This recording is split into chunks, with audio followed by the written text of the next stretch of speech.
नमस्कार। नमस्कार। आज हम एक ऐसे सवाल पर बात कर रहे हैं जो शायद हम सबके मन में कभी ना कभी आता ही है कि आखिर भारतीयों के लिए पैसे बचाना इतना मुश्किल क्यों होता है। हाँ, ये सवाल तो है। हम सब जानते हैं कि बचत कितनी जरूरी है, इमरजेंसी के लिए, अपने सपनों को पूरा करने के लिए, रिटायरमेंट के लिए भी। बिल्कुल। फिर भी अक्सर देखते हैं कि महीने के अंत में जेब खाली ही मिलती है। ऐसा क्यों? हाँ, और देखिए, ये सिर्फ इच्छा शक्ति की कमी नहीं है जैसा कई लोग सोचते हैं। अच्छा। इसके पीछे ना कई सामाजिक और वो व्यवहारिक कारण भी छुपे हैं। आज हम कोशिश करेंगे कि इन्हीं परतों को थोड़ा खोलें, जो भी जानकारी हमारे पास है उसके आधार पर। ठीक है, तो पहली बात जो एकदम से दिमाग में आती है वो है तत्काल संतुष्टि की चाह, इंस्टेंट ग्रेटिफिकेशन। हाँ बिल्कुल, अभी चाहिए वाला मामला। पैसा हाथ में आया नहीं कि लगता है चलो अभी खर्च कर दें। हाँ, और मेरा एक दोस्त है रोहन। हाँ। बोनस मिला नहीं कि लेटेस्ट गैजेट या कहीं घूमने निकल जाएगा। नतीजा, जब सच में कोई जरूरत पड़ती है तो सेविंग्स निल बटे सन्नाटा, जीरो। ऐसे कैसे संभालें? ये बहुत बहुत आम है।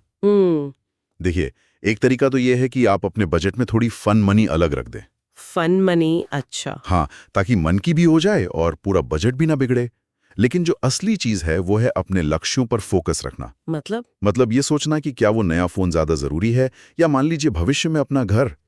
और सबसे कारगर तरीका जो मुझे लगता है, हाँ। बचत को ऑटोमेट करना। ऑटोमेट कैसे? जैसे ही सैलरी आए, एक तय हिस्सा अपने आप कटकर सेविंग या इन्वेस्टमेंट अकाउंट में चला जाए।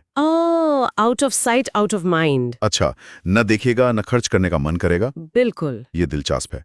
लेकिन एक और बड़ा दबाव है समाज का। हाँ, वो तो है। जिसे हम मजाक में शर्मा जी का बेटा सिंड्रोम भी कह देते हैं। हाँ। शादियों में, त्योहारों पर दूसरों से बेहतर दिखने की होड़ में बजट की तो धज्जियां उड़ जाती हैं।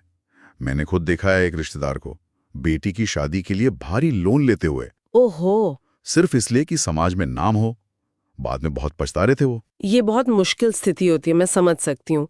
यहाँ ना हमें अपने मूल्यों को फिर से देखना होगा। अपने मूल्यों? हाँ, कि क्या ये बाहरी दिखावा हमारी आर्थिक सुरक्षा से ज्यादा महत्वपूर्ण है। कई बार विनम्रता से नहीं कहना सीखना पड़ता है, चाहे वो कितना भी मुश्किल लगे। हाँ, ये न कहना बड़ा मुश्किल होता है। बल्कि मेरा मानना है कि सादगी और जिम्मेदार खर्च का उदाहरण बनकर हम शायद दूसरों को भी प्रेरित कर सकते हैं। हाँ, ये मूल्यों वाली बात जरूरी है। और इसी से शायद ये भी जुड़ा है कि हम पैसे को मैनेज करने के बारे में जानते कितना है। बिल्कुल, वित्तीय साक्षरता। वही, फाइनेंशियल लिटरेसी की कमी। स्कूलों में पाइथागोरस थ्योरम तो रटा देते हैं, पर बजट कैसे बनाना है, निवेश के कौन से विकल्प हैं, महंगाई का क्या असर होता है, टैक्स कैसे बचाएं, हाँ, ये सब गायब है। ये सब कहाँ सिखाया जाता है? ये कुछ ऐसा है जैसे किसी को फरारी दे दी पर चलानी नहीं सिखाई। सही उदाहरण है। नतीजा क्या होता है? लोग या तो डर के मारे कुछ करते ही नहीं, बस एफडी तक सीमित रह जाते हैं। हाँ। या फिर गलत सलाहकारों के चक्कर में पड़ जाते हैं और पैसा डुबा देते हैं। बिल्कुल सही कहा। ये जानकारी की जो खाई है ना, वो बहुत गहरी है और इसे भरने के लिए खुद ही पहल करनी होगी। कैसे? आजकल अच्छी किताबें हैं, भरोसेमंद वेबसाइट्स हैं, पॉडकास्ट भी हैं। शुरुआत छोटी की जा सकती है, जैसे सिस्टमैटिक इन्वेस्टमेंट प्लान्स यानी SIPs। SIPs? हाँ, उसके जरिए म्यूचुअल फंड में हर महीने थोड़ी थोड़ी रकम निवेश करना। और अगर किसी सलाहकार की मदद लेनी भी है तो पूरी जांच पड़ताल के बाद ही चुने। सही बात है। और ये जानकारी की कमी मुझे लगता है एक और बड़ी चूक की तरफ ले जाती है। किस तरफ? आपातकालीन फंड का ना होना, इमरजेंसी फंड। हाँ, ये तो बहुत बड़ा मुद्दा है। वो देखा जाएगा वाला रवैया, जब मुसीबत आएगी तब सोचेंगे, और जब मुसीबत आती है तब पता चलता है कि कोई तैयारी नहीं थी। मेरे ही एक और रिश्तेदार को अचानक कोई मेडिकल इमरजेंसी आ गई। सेविंग्स थी नहीं तो गहने बेचने पड़े, बीमा पॉलिसी सरेंडर करनी पड़ी, बहुत दिक्कत हुई। देखिए, आपातकालीन फंड को तो सबसे पहली प्राथमिकता देनी चाहिए। ये नॉन नेगोशिएबल है। कितना होना चाहिए? कम से कम 3 से 6 महीने के जो आपके जरूरी खर्चे हैं उसके बराबर रकम, और इसे ऐसी जगह रखना चाहिए जहां जरूरत पड़ने पर आप तुरंत निकाल सकें।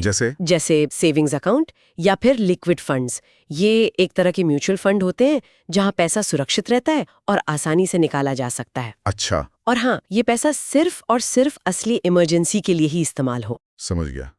मुझे एक आखिरी बात दिमाग में आ रही है जो शायद थोड़ी अलग है। बताइए। वो है आत्मसंतोष, कंप्लेसेंसी। कैसे? कई बार लोग अपनी मौजूदा आय में गुजारा चलने पर इतने संतुष्ट हो जाते हैं कि आय बढ़ाने या बेहतर मौके तलाशने की कोशिश ही नहीं करते। हाँ, ये भी होता है। ये कुछ वैसा ही है जैसे शादी के बुफे में हम सिर्फ वही 2-3 चीजें खाते हैं जो हमेशा खाते आए हैं, कुछ नया ट्राई करने से हिचकाते हैं। हाँ, ये सब चलता है वाला जो रवैया है, ये हमें आगे बढ़ने से रोकता है। इसका समाधान है लगातार सीखते रहना, नए स्किल्स डेवलप करना, ताकि करियर में ग्रोथ मिले। और आजकल साइड इनकम के कितने सारे मौके हैं। फ्रीलांसिंग है, ऑनलाइन ट्यूशन है, अपनी किसी हॉबी को ही कमाई का जरिया बनाना, सही है। और अपनी कीमत पहचान कर सैलरी बढ़ाने के लिए बात करना, निगोशिएट करना भी जरूरी है। तो कुल मिलाकर बचत न कर पाने की ये जो पहेली है, इसके कई टुकड़े। बिल्कुल, कुछ हमारे व्यवहार से जुड़े हैं, कुछ सामाजिक दबाव से, कुछ जानकारी की कमी से, कुछ शायद थोड़ी सी लापरवाही से भी। हाँ। लेकिन अच्छी खबर ये है कि इनमें से ज्यादातर चुनौतियों से निपटा जा सकता है। ऐसा नहीं है कि ये नामुमकिन है। अच्छा। हाँ, थोड़ी सी प्लानिंग, थोड़ा अनुशासन और सही जानकारी के साथ कोई भी अपनी वित्तीय कहानी को बदल सकता है। तो मतलब उम्मीद है। बिल्कुल, तत्काल संतुष्टि को काबू करना, सामाजिक दबावों को समझदारी से हैंडल करना, खुद को फाइनेंशियली साक्षर बनाना, इमरजेंसी फंड तैयार रखना और आय बढ़ाने के रास्ते खोजना, ये वो चाबियां हैं जो यकीनन एक बेहतर कल का दरवाजा खोल सकती हैं। बिल्कुल। और जाते जाते बस एक सवाल हम सबके सोचने के लिए छोड़ जाते हैं। जरूर। क्या हम बस परिस्थितियों के थप्पीड़े खाते रहना चाहते हैं या अपनी फाइनेंशियल स्क्रिप्ट खुद लिखना चाहते हैं?